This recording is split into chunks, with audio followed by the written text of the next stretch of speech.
Welcome, punters, to another episode of the Whispers Racing Podcast, Feehan Stakes Day, Theo Marks, whatever you want to call this weekend, but it's the win and you're in ticket to the Cox Plate. So we'll run with that.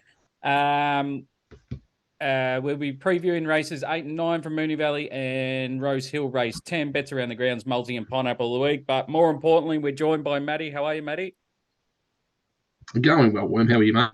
Good, mate. Good. It's just that good time of year, isn't it? You're just seeing the noms come out Monday. You're a little excited in the pants, and yeah, the good horses are back.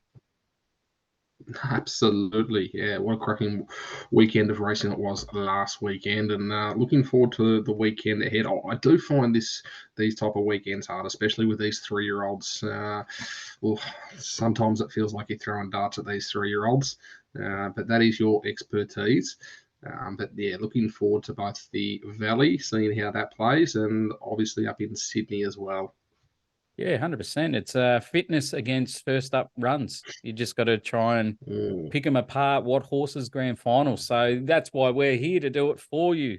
So please, listen in. If you're first time in, thank you very much for joining us. But please subscribe to our YouTube channel or any podcast platform that you listen to. More importantly, if you're on Spotify, please, if you're a regular listener, new to it, please put a rating in. We'd love to grow our fan base. We do this for the free. We do this for free. No hidden paywalls. So we do it for the love of it. So please, we find you a couple of winners by supporting us. Just rate our podcast or share it on your socials. We'd love that. If you want to be part of the Whispers WhatsApp group, please get in contact with either of us and we'll put you straight through. So thank you to the new ones that have joined this week. More importantly, a quick shout out to Peter. Whoever you are, Peter, that stopped Matty on this, I won't say where you've stopped him because, mate, what you did was muchly appreciated, mate. Yeah, we can't thank you enough. So I'm going to support you, Peter. If you get in contact with me and tell me exactly where you were speaking to Matty, I'll put a $50 free bet on for you, and all proceeds will go to the Jockeys Trust if it's a winning bet. So get in contact with me. Tell me where you did speak to him so we don't get random Peters texting me or DMing us. And tell us what you do for a job, what you told Matty what you did what you do as a job. Sorry. So yeah, $50. No, $50 on whatever you want, and all proceeds will go to the Jockeys Trust. Just as a big thank you, mate. People don't have to do that.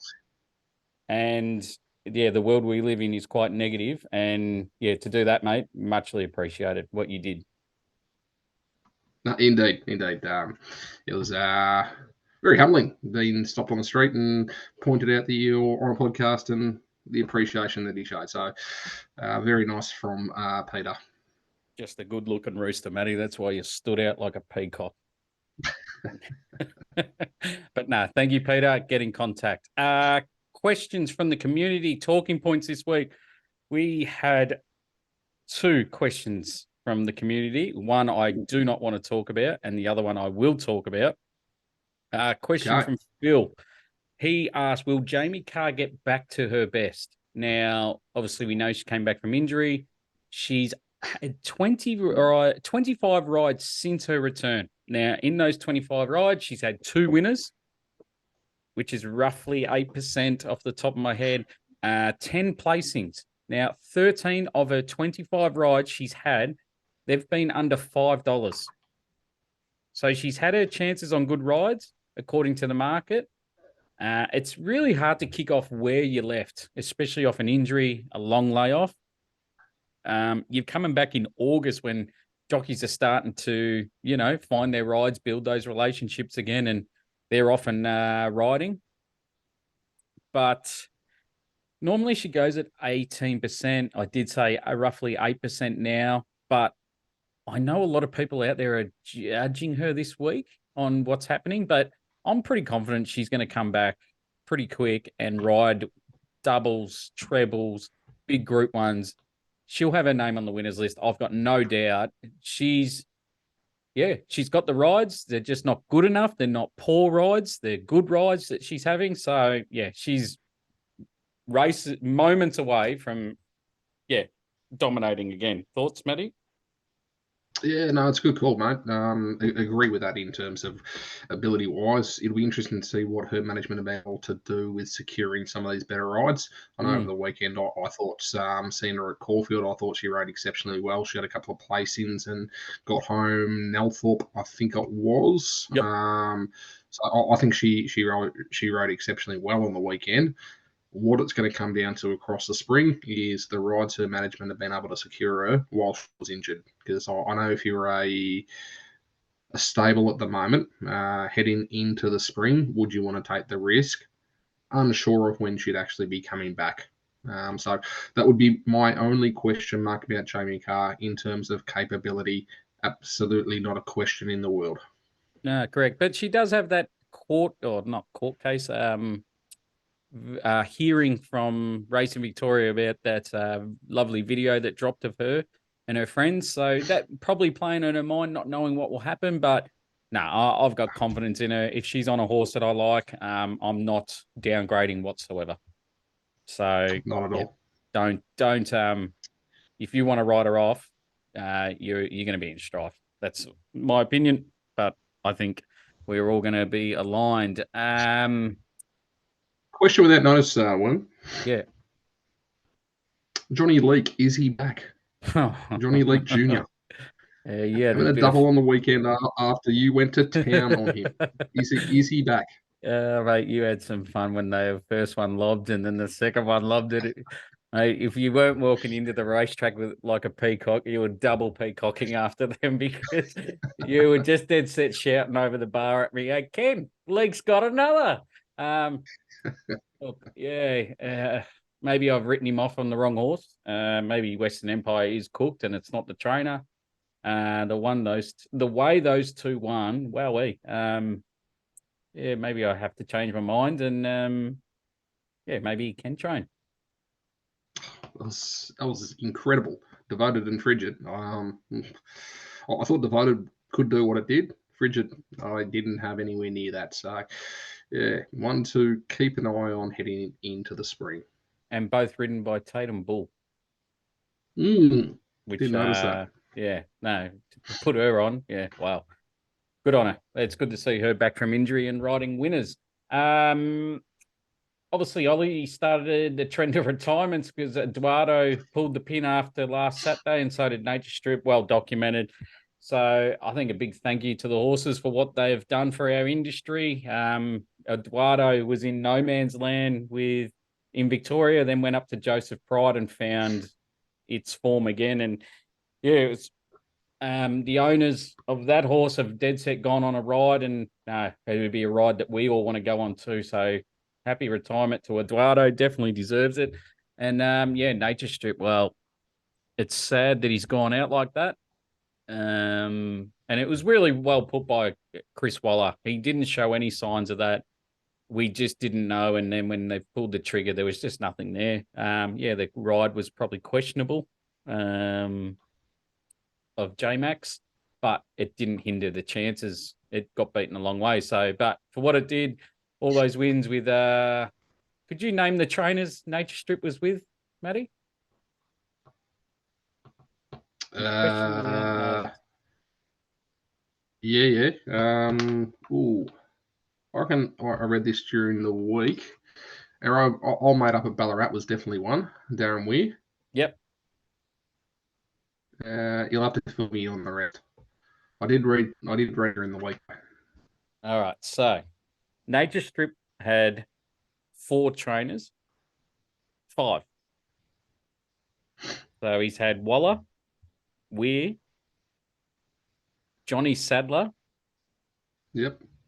Robert Smurden and Okay. Robert Hickmont. Okay, there you go. So and that was when the trainer was going from Weir to other trainers in the middle. We just couldn't find the right one for him. And they'd have one start and take him straight off him. It was incredible what he was doing. But what he's done for racing, probably it's hard to put him in what number, like where he sits on the mantelpiece, probably second best sprinter at the top of my head. Behind Black Caviar to go overseas, I think it just gets an extra tick. And what he did overseas was just phenomenal. Absolutely, yeah, and I think it probably lends itself as well to the fact that when horses do come overseas, they don't come back the same horse. It is a huge, huge effort to go over there and win one of those races. So hats off to the team; they did an incredible job with that horse. Yeah, it's dreams were made by those owners, and can't talk highly enough of what they've gone through. And happy retirement to the big fella. Hopefully, he goes to Living Legends and actually lives out to be a legend, unlike some of them that live there. Anyway, St. George, obviously, we gave it a little spruik a couple of episodes ago for the Melbourne Cup. It's now out of the Spring Carnival. It's had a slight issue in quarantine, so now they've pulled the pin. It'll be aimed towards the Sydney Autumn Carnival, trained by Kieran Ma. So a few people will be ripping up Melbourne Cup tickets, which is the risk you take. Also, JMac out for a month. Maddie, what jockey would you be looking for to be honing in on? Because normally JMac's hard in the market in most races. Absolutely. So obviously Waller's got Timmy a turn. Clark. Yeah, Timmy Clark's Timmy out. Clark. Mate, I'd be leaning towards your Nash, your Kieran McAvoys, those types up in Sydney. Well, just get a free kick. Just get a free kick. So, look, it won't change too much heading into these bigger races because J Mac has already secured these rides. He knows what he's riding in the big races. But yeah, look, it's a shame, especially at this time of year, to lose the best jockey in the country. Yeah, I think I'm with you with Nash. I think he dominates. He's only going to ride the top weights, so anyone in the lighter weights, maybe your Tyler Schiller, Zach Lloyd's, maybe a couple of apprentices might come through here. But yeah, it'd be interesting to see how it goes. Month, you might get some good prices in Sydney with no J Mac on. Yeah, and look, a few of these apprentices / apprentices who are no longer apprentices, are exceptionally good riders. So I don't really have too many issues with the apprentices riding around up in Sydney these days. They are very, very experienced for apprentices. 100%. And the last one I'm reading out, I'm just trying to find it. It was on our thread. Bit of a backstory. Saturday, there was a punters club within our community at the races, $50 in for the quaddies. Melbourne, they got the quaddie and that paid well, didn't it, Matty? I think it paid $75. Yep, indeed. So I was up 1-0 in that. Not to get involved. And then, you boys landed the Sydney quad, so $50 turned into 800. And I don't know what the guys were more happy about, that I didn't get the quaddie and didn't jump in, or you actually won 800. It was a photo finish. Was indeed. Hats off to whoever put Neville Peak in, winning at 50s. Mate, I just can't believe how many times I asked you to come into the quaddie and you stood there firmly and said, no, you're not going to get it. And if you do, it's going to pay donuts. Yeah. So I don't know what you guys were more excited about, winning 800 or me not being in, and everyone gave me shit for the next 2 hours. No, but I was 2 hours, I thrilled. reckon it's been mentioned every day since. Yeah.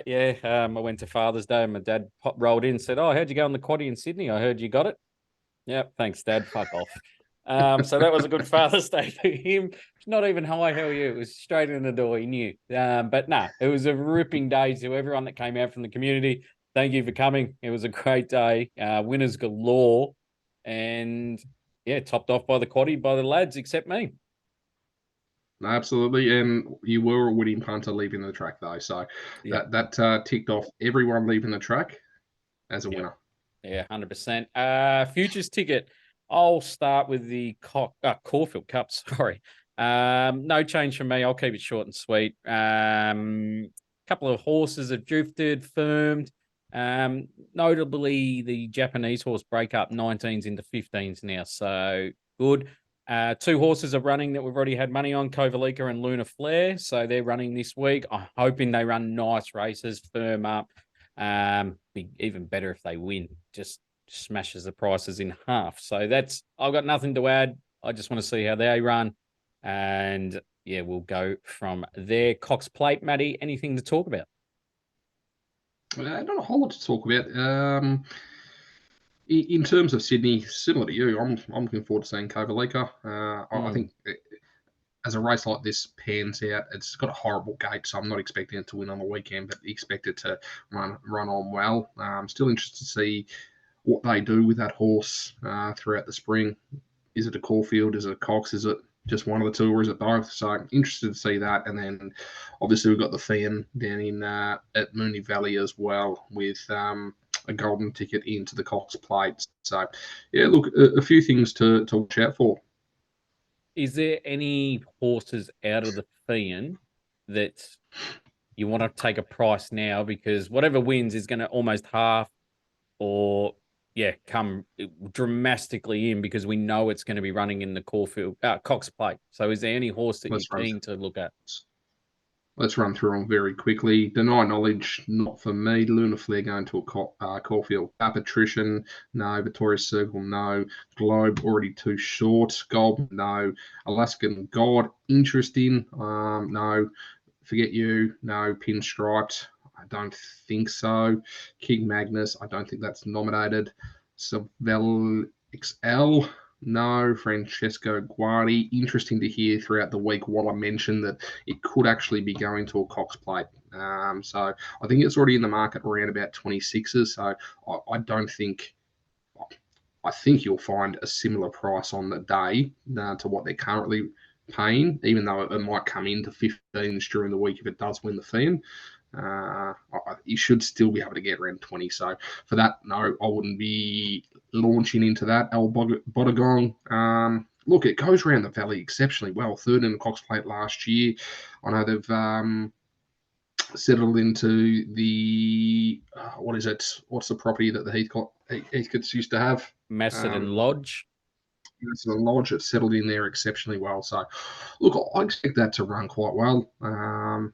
To win, I don't think so. So it'll be interesting to see if it does get in the field. And at the top of the list, Tuvalu. Now, you and I spoke about this horse. This is the mover within the field in a fee, and it's into under $5. Mate, it's paying $200 for a Cox Plate. If it wins this, what's it going to be on Sunday morning? 26s easily. Okay, so make sure you go put $5 on something like a Tuvalu. I'm not saying it'll win the Cox Plate, but $5, 200, walking around with $1,000 winner, winning chance if it gets run in the Cox Plate. It's not a bad place to be in at Moonee Valley Cox Plate Day. Yeah, especially Betfair, you buy now, sell later. And you can sell it 100%. If you think it's going to win. So, yeah, very smart. So, officially, are we putting money down? Yeah, let's do it. We've only had one other, which is Lindemann. We'll throw $5 on Tuvalu, and I think that takes our tally up to a grand total of $17.50 after we had $12.50 on Tuvalu. Sorry, $12.50 on Lindemann. Yeah. Wowee. There we go, punters. I didn't think he was pre-production we were betting, but now I think he's just kept thinking about it. And 100% with you, Matty. It's a stupid price, and I will go into Tuvalu a bit more into that race. So stay with us, punters. Track stats, Rail True Moonee Valley now. Jesus, has this been an absolute head scratcher? Previous True, the rail was off. They watered the inside. Now, I don't think any of that sort of crap's going to happen this week. We're definitely on the weather watch. They predicted a lot of rain Thursday, Friday, and they've downgraded the rain to 1 to 5 mil Friday. But as you would have seen, if you're watching the footy, there was a lot of rain at 6 o'clock tonight that came through, easily 5 mil, I reckon. So they're predicting a bit of rain on Saturday, but that's probably going to come after the races. So I think this track stays in the good to soft 5. It's definitely wait and see what rain arrives on Friday. We could be working on a 4. And if we do, rail's going to be a hot. But I reckon we're going to be in that soft 5, which means the inside could be off We're going to have to watch and act. Definitely going to be stay close to your social media, guys. If you are, listen to the track manager. They do not lie. They tell you the absolute truth. Even though people want to bag the track manager, but he tells you the truth. So keep your eye to social medias or your ears to Radio RSN for the useful info.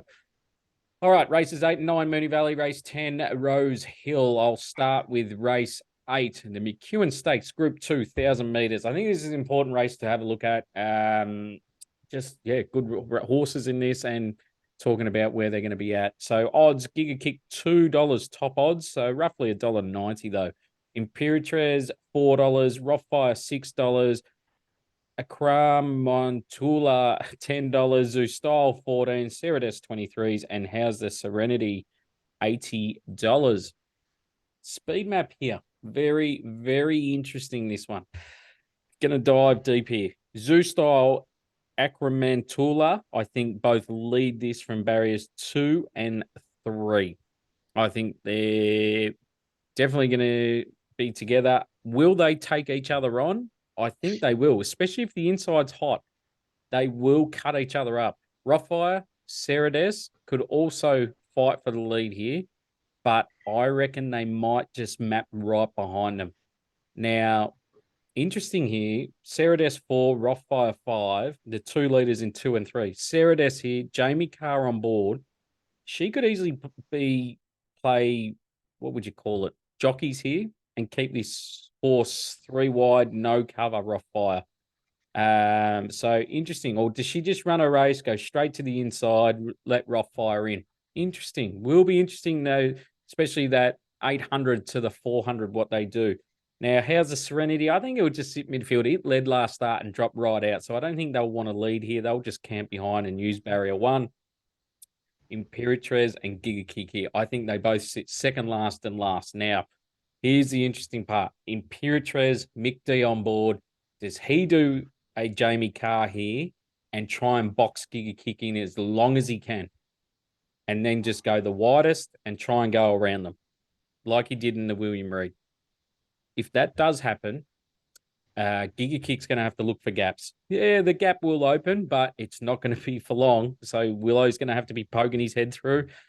But will they just ride Imperatriz to its own race as well? Will they just not worry about Giga Kick and just say, hey, come the widest, who cares if we get beat? We're there for a trial for the Moya and the Manicato, which is their grand finals for Imperatriz. So it's very hard to assess this race with a lot of unknown going to happen. Maddie's gone offline, so I'll keep talking. So I think this race comes down to a speed map. As I've said, it comes down to two horses in the race, Giga Kick and Imperatriz. Imperatriz has jumped out really well in New Zealand and has won at the Valley, winning the William Reid. That was huge win, beating Bella Nipotina, sitting 3 wide. Hard to do that at the Valley in a sprint race when they're constantly just turning. But I think the negative here was third was Rockin' Horse and September Run. They're not that good. This is a 1,000-meter race. Hasn't raced over 1,000 meters before. I just wonder if it's just going to be that too sharp for her. Plus, she's going to be the widest runner. So there's a few little negatives there for her, but I'm not going to be laying her whatsoever because she can be a very good horse. I just think 1,000 meters not for me. Rothfire, Zoustyle coming out of the same trial. Both trialed nice.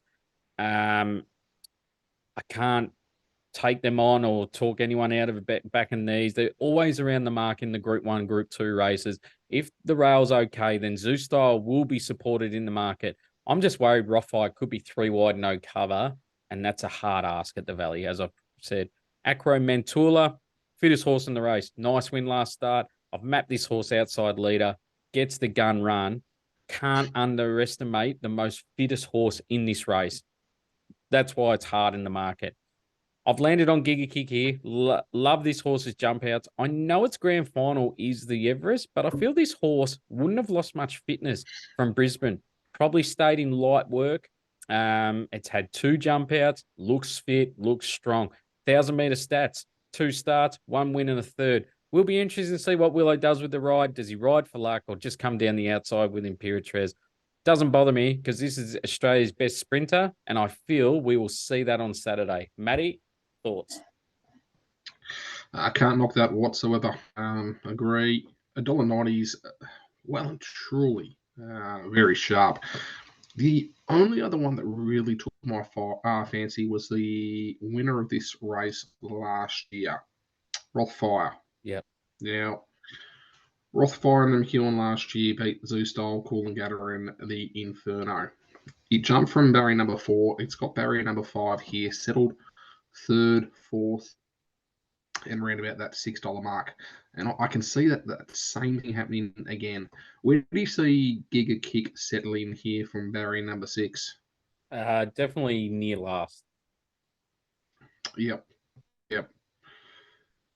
Look, got C. Williams on board, so I'm sure he'll be able to work whatever magic he needs, and definitely the best horse in the race. But I do believe that Rothfire will be in the top 3, probably sitting one wide. I get you saying potentially could be 3 wide without cover. That is a possibility, but I think Rothfire is the big danger to Giga Kick in this field. Yeah, nice. Yeah, cracking race. I just thought we had to talk about it with Absolutely. especially the speed map. It is so vital this race, but I could get it completely wrong and Giga Kick jumps well and sits outside leader, which is probably Absolutely. a 5% chance. But yeah, I think Giga Kick probably has one more run into the Everest. So I just think they're going to be very closer to near fitness, where Imperatriz is going to have another 1,000-meter run after this, and then a 1,200-meter run at Manikato. So I think they're just using this to see, again, does it handle the valley, that sort of stuff. Just get the fitness right.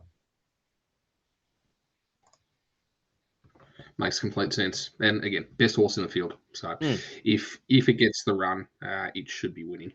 Yeah, and I think if you do like Giga Kick, wait. I think we get around 220 come race time because if the leaders are on, they'll smash these leaders and take Giga Kick on a little bit, the boogies.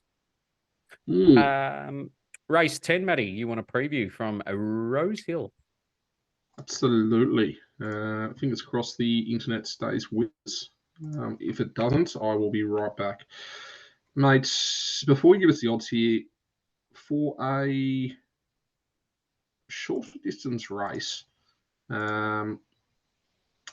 we're looking at a race with not too much speed, Worm. I'm expecting a lot of these to be settling or pretty much just falling out the gates. The only ones I can see in this 1100-meter contest is Munitions, Red Card, and potentially Airman.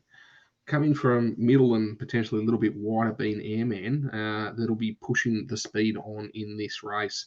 So if you've got the odds there, I'll go through my top 4. Yep, I do. Red Card favourite for... Well, 380 will go. Smashing Eagle, $5. Airman, $6. Extremely Lucky, 750. Willinga Beast, $12. Moatai, $12. Kuwait, 14.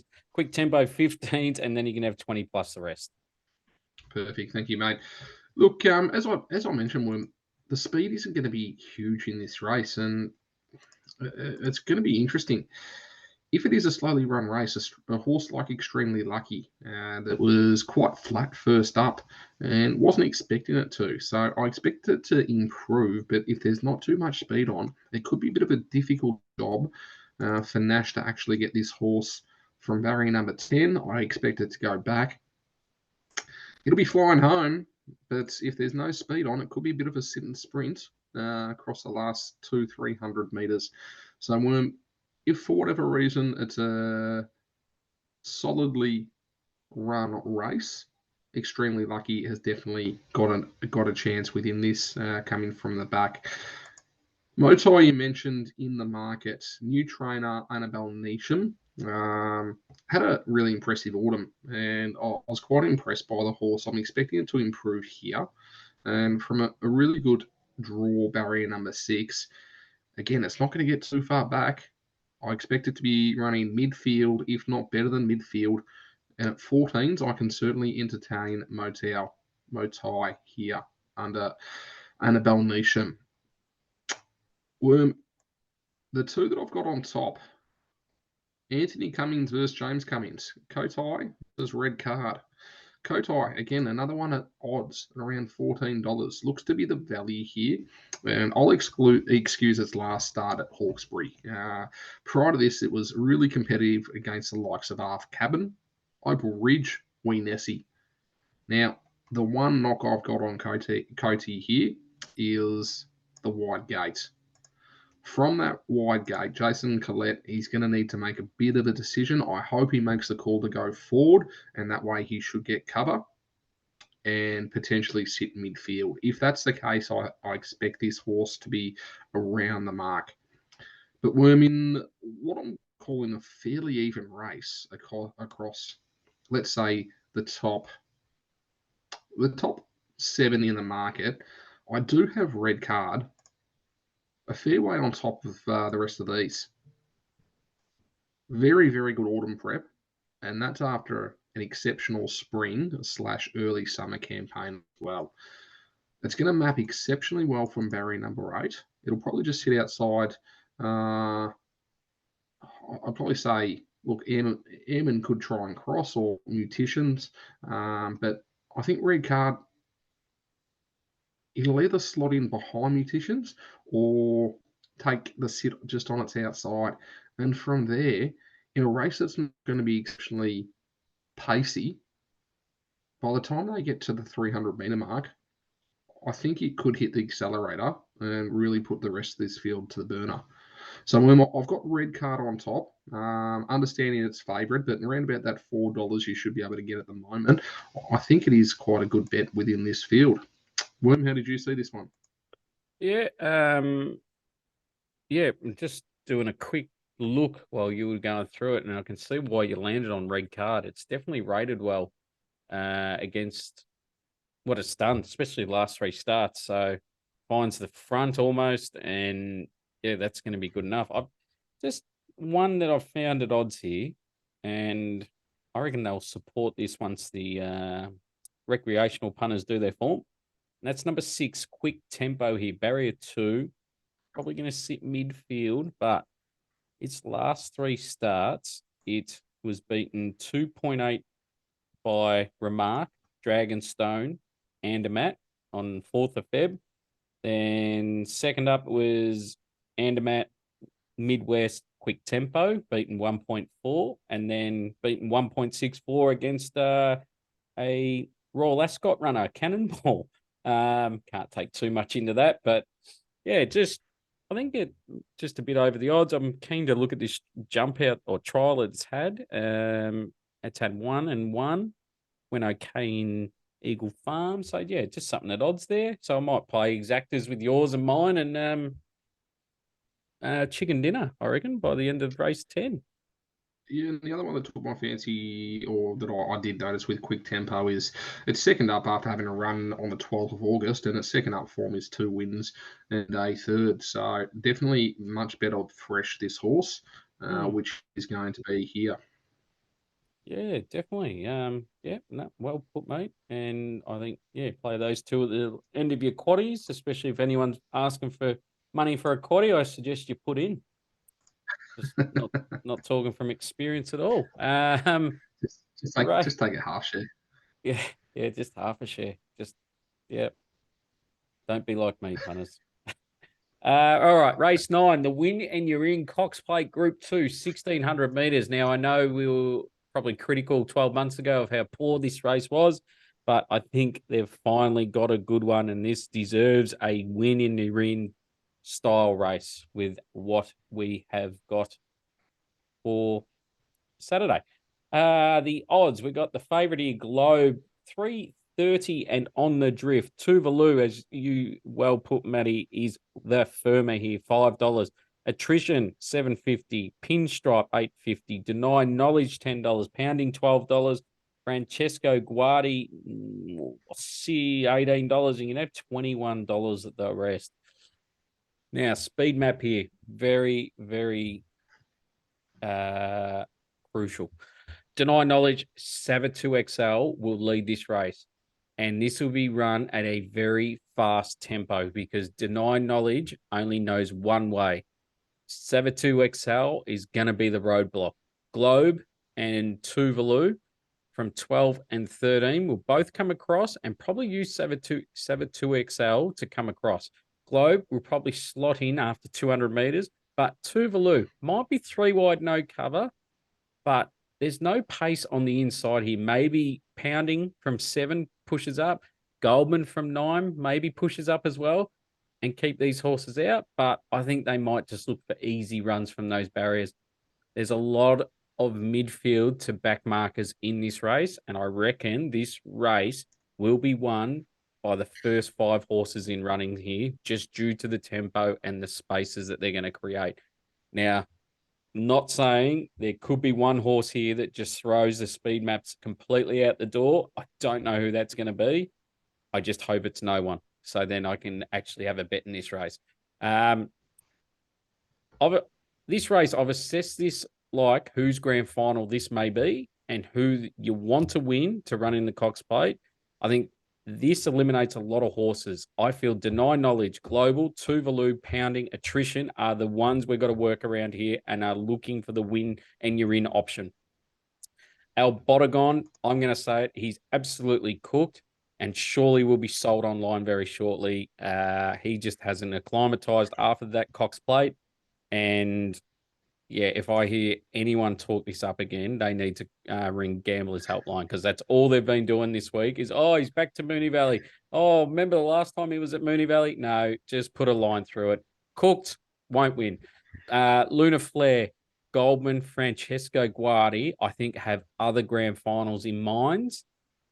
I don't think they'll be looking to be up there on this suicidal speed.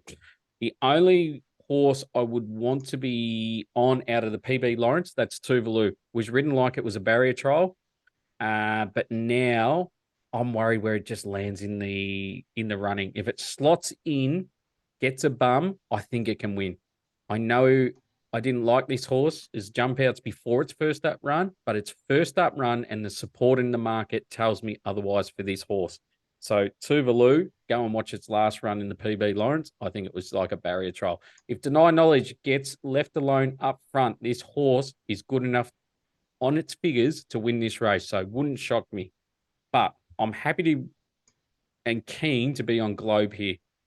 What this horse did during the winter was insane. I know it's stepping up to weight for age now, but they will have this horse ready to go. This is the old Mick Price setup for first up wins.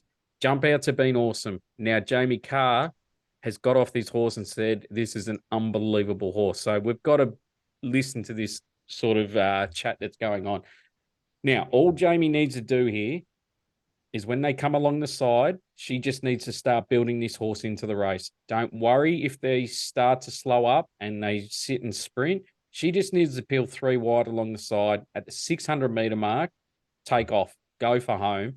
Don't let the back markers into the race. Take off like you're the cleaner from several years ago. Stamp yourself as a bloody good horse. Only way this horse doesn't win is Jamie Carr makes this a sit and sprint. This horse is not a sit and sprint. It grinds its rivals into the ground. And at the 400-meter mark, we will know the result by then. Maddie, thoughts? Yeah, interesting. And obviously, as we were talking about Jamie before, this is one of her better rides across the spring. So for her sake, I hope it goes well because, yeah, it'd be interesting to see this horse at Cox Plate and putting horses to the sword with 500 metres to go. We've seen it done before, and it generally works quite well at the Valley. They mentioned that Globe ran there fairly well. Out of the Lawrence, very glad to hear Tuvalu because obviously now that we've all taken a small ticket on that for the Cox Plate, love to see it get in. The other one's Pinstriped. Yeah. Fresh form is exceptional, and I thought it was really good behind Mr. Brightside. So it's probably the only other one within the field that I'd be taking a really solid look at. And I think Pinstriped, it's in the market around about that $9-10. I think Pinstriped, Globe, and Tuvalu is where I'm looking at the moment. Yeah. You can almost tie uh, Pinstriped its form with Globe. Now, Globe was absolutely beating up Normandy Bridge by 7+, and Pinstripe was running third to Normandy Bridge back in the winter. So you can tie it in, but I know this is a different race, a different track, so you can't really say it's going to win by 9. First up, all that sort of stuff. But yeah, I think Pinstripe was really good last start. I just worried his last 50 meters. I know it would have been fitness and all that cliches, but I just thought he could have been a bit stronger with 50 to go. He just seemed a bit weak. Yep, no, I completely understand that. I couldn't put it ahead of Globe. Let's put it that way. Yeah, They are the other ones I'd be looking at within the field. yeah. No, cracking race. Can't wait. Um, yeah, it just depends all on Globe for me. Very nice. Around the grounds, I'll kick things off here, Maddie. Not a bet, but at 2:35, set your alarms, punters, because Hastings race 9, the Tarzino Cup. I think it's well worth watching for the preps for these horses, because they're going to come over to Sydney, Melbourne for their spring carnivals. That's Dragon Leap, Sharp and Smart for the Melbourne Caulfield Cups. Pier, I know I was backing last start, was a touch disappointing, but I've got high hopes. Le Creek comes back. Is she cooked, or is she still going as well? And Legato, who's probably going to the Golden Eagle. So cracking race over 1,400 meters. My heart says Le Creek, but I just want to see these horses run well so we can bet into them into the carnivals. And the last one for me, we're going to go Rosehill Race 6, Zap Ateo. It's had 2 jump outs. I've loved its most recent one, going toe to toe with Buenos Noches, and we know what it did first up. I thought Zapateo went better in that trial. It's prime for this. Go back to April. This horse was beating Princess Grace by 3 lengths, and we know how well this horse has come back this prep. So get on. Zapateo just wins. Matty, yours?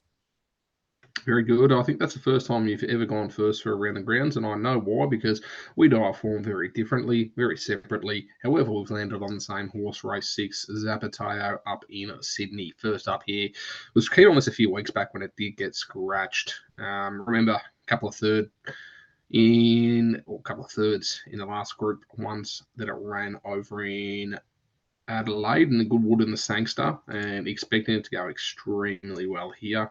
I think the only danger for it is I Am Me from the Mar Eustace stable, but I'm quite comfortable to be on Zapateo here. Worm, I'm going to head down to Melbourne and have a little flutter. Now, this will be a small play on a horse that I liked over in Ascot. Now, this is running around. I just need to double check this. England Ascot or Perth Ascot? Perth Ascot, Ah, Perth Ascot. So we'll wait towards the end of this year, but Perth Ascot will be back. Yeah, I'm sure it was this race. It was race 7. Yep, race 7, number 12, Stafford's Lad. Now, you can get it at 100s. Mm-hmm. And again, this would be a nice 1x4 play. It's going to get back, and not necessarily the place you want to be at the Valley, but I can't let this horse run around at $100. I think it and the other horse within the race, another Perth horse, Buster Bash, it'll be running around about 40s. So I think both of those could be a play within this field. There's a lot of question marks on a few of these horses in this race, a lot of them being first up. And then you've got a horse like Berkeley Square who's favourite, and I've got question marks about it as well. Wow. So I'm quite comfortable to try and find a little bit of value within this one, Worm. Number 12, Stafford's Lad, and also number 4, Buster Bash. Both 1x4 plays given the odds. Again, we'll keep it nice and small in that race. Yeah, West is best was the saying a couple of years ago. So, mate, if you can lob any of those, oh my, we might not have a podcast for a couple of weeks.